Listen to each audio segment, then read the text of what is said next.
बिस्मिल्लाहिर्रहमानिर्रहीम अस्सलाम वालेकुम। ये एक वीडियो आधी रात के वक्त में तकरीबन बनाने लगा हूँ, जिसके बनाने का कोई तुक तो नहीं था, लेकिन एक व्यूवर्स की फरमाइश थी कि जनाब ये फरवरी का महीना है और ये बसंत का महीना कहलाता है, तो बराए मेहरबानी बसंत यादें ताज़ा करवा दें, तो कोई वीडियो हो जाए बसंत टॉपिक पे। तो चूँकि फूड व्लॉगिंग का चैनल है तो कभी कभी बीच में ये बसंत गुड्डी भी आ घुसती है, तो मैंने कहा चलें रात को उठे हैं तो कुछ खा पी लिया जाए। तो ये बंदूहाँ से मैंने छोटे भाई को कहकर एक स्पेशल मंगवाई है पेस्ट्री। ये मंगवाए हैं जनाब चिकन रोल, और ये जो टॉपिक के लिए हमारा सहारा बनेगी वो है ये किताब। कमरे की लाइट बंद है, सेल की लाइट से बेड के ऊपर बैठकर वीडियो बना रहा हूँ। ये ब्लैंकेट भी नज़र आ रहा होगा आपको, तो हमारे साथ रहिएगा और बसंत यादों को एंजॉय कीजिएगा। चाहे बसंत जो थी हमारे बचपन की,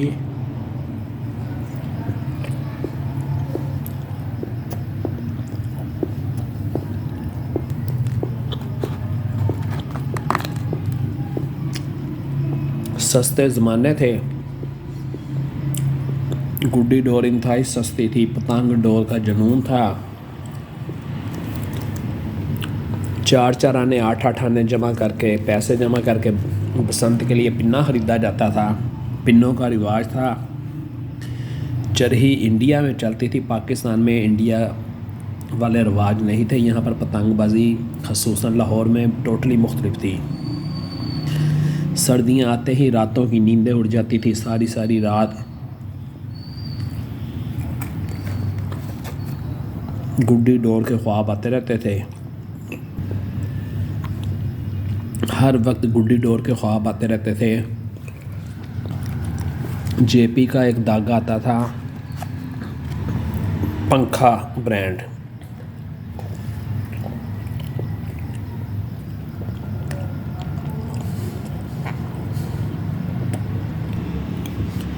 चार आने 8-8 आने जमा करके उन ज़मानों में स्कूल की पॉकेट मनी से पैसे जमा करके एक महीने में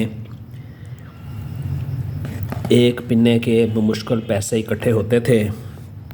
तो उन पैसों को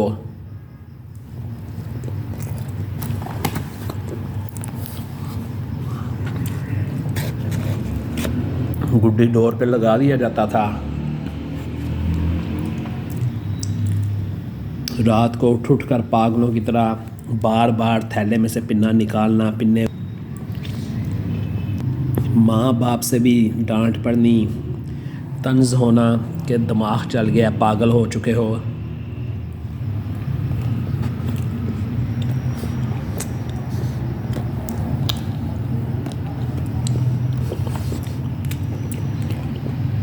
हर वक्त दुआएं मांगनी कि या अल्लाह बारिश ना हो, बसंत वाले दिन हवा बहुत तेज़ हो,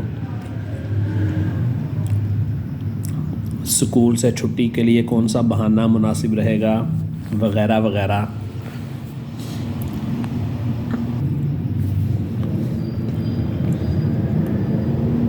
बसंत कहानी के साथ साथ फूड भी इंजॉय किया जा रहा है। बंदूहाँ के स्पेशल चिकन रोल और फ्रेश क्रीम पेस्ट्री। दुनिया का सबसे बड़ा पेपर का गुड्डा, चौड़ाई 48 फुट, लंबाई 38 फुट। ये मिंटो पार्क लाहौर में 1998 में उड़ाया गया था। ये एक क्रिकेट पवेलियन है, उसकी दीवार के साथ लगाएगा, और ये पवेलियन से भी ऊंचा गुड्डा है।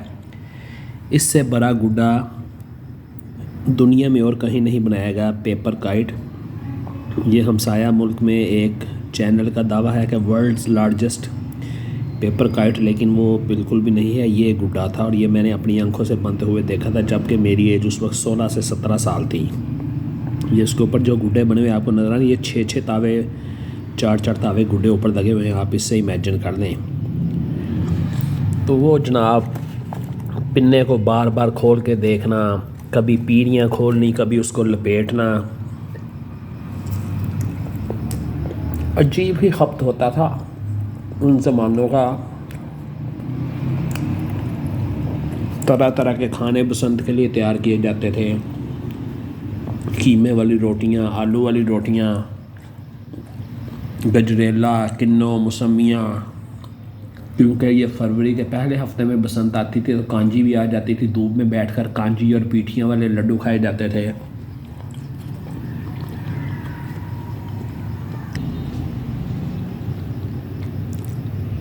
दुआएं मांगी जाती थी कि या अल्लाह हवा इस तरफ की हो, गुड्डियाँ लूटें। सारी सारी रात तनावें डालनी। अगर और करने को कुछ ना हुआ तो घर से निकले, टांगे पे बैठे और मोची दरवाज़ा में पतंगों के खूबसूरत डिज़ाइन देखने के लिए चले गए। और फिर तबसरे करने सब दोस्तों ने कि फ़लाँ दुकान पे पतंग सबसे ज़्यादा खूबसूरत थी, फ़लाँ दुकान की डोर सबसे अच्छी थी।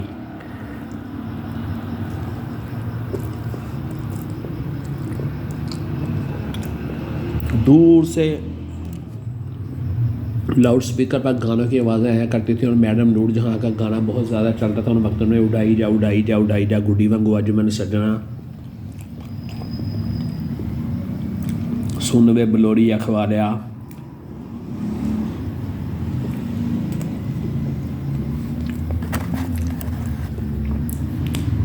पतंगबाज जो प्रोफेशनल थे वलैती डोरें उड़ाते थे, उनकी डोर लूट लेना भी किसी एजाज़ से कम ना होता था। होती थी वो ये होता था शल्ला, जिसे कि हम पंजाबी ज़ुबान में पद गुड्डा कहते थे। और ये इस कदर शोर मचाता था कि अगर आप सोए हुए हों तो ये जब कोई बच्चा उड़ाकर इसको खींचता था तो पूरे मोहल्ले में शड़ शड़ शड़ शड़ की आवाज़ें आती थी और शौकीन एकदम से उठ पड़ता था कि पता नहीं बाहर कोई जंग अजीम शुरू हो गई है। तो ये हमारे बचपन में 4 आने के 2 मिलते थे। इसका ये नीचे जो पान नज़र आया है, क्योंकि इसको धागा नहीं लिपटा होता तो ज़रा सी हवा पड़ने पर ये फट कर नीचे लटका था और ज़्यादा ये फर फर की आवाज़ निकलती थी। उसके बाद ये मछला बहुत मरूफ था।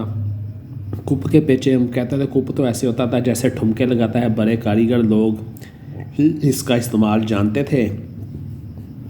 तो ये चीज़ें थी जो कि बहुत ज़्यादा मशहूर थी हमारे बचपन में। सस्ते ज़माने थे, 4 आने के 2 ये शर्दे आ जाया करते थे जिसे कि हम पद गुड्डा कहते हैं।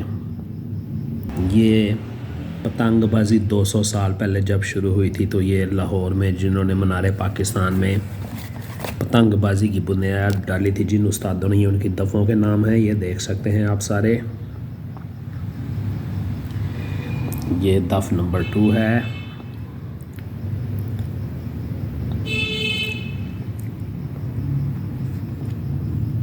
बड़ा रिच कल्चर था लाहौर का, लाहौर को उजाड़ के रख दिया गया। डोरें उड़ती थी, किसी का नुकसान नहीं होता था, शौक़ भी हो रहा था। पता नहीं ये कहाँ से नई नई चीज़ें निकलें, वरना पुराने ज़माने में सिर्फ बारीक शीशे पर और कारीगरी पर ध्यान किया जाता था और कारीगर ऐसे ऐसे हुनर के साथ डोर लगाते थे कि इंसान अश कर उड़ता था। लेकिन आजकल ये जो कंपटीशन के दौर ने ऐसा बर्बाद किया कि लाहौर शहर भी तकरीबन 18-19 साल से उजड़ा पड़ा है।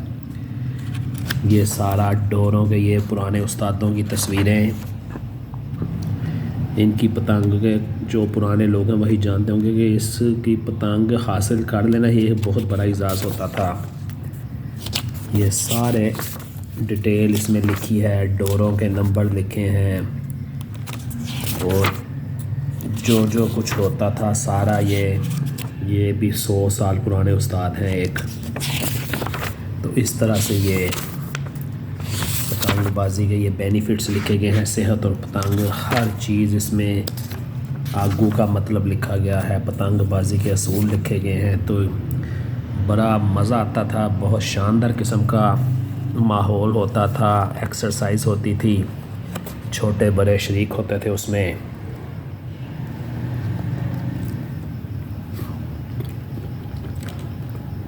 मेरे बचपन के ज़माने में उस्ताद अलादीन, उस्ताद नथा, उस्ताद जानी और बाऊ बशीर सूत्र मंडी वाले इंतहाई शानदार पतंग मेकर थे ये 70 के दौर में, और इनके नाम के डंके बजते थे।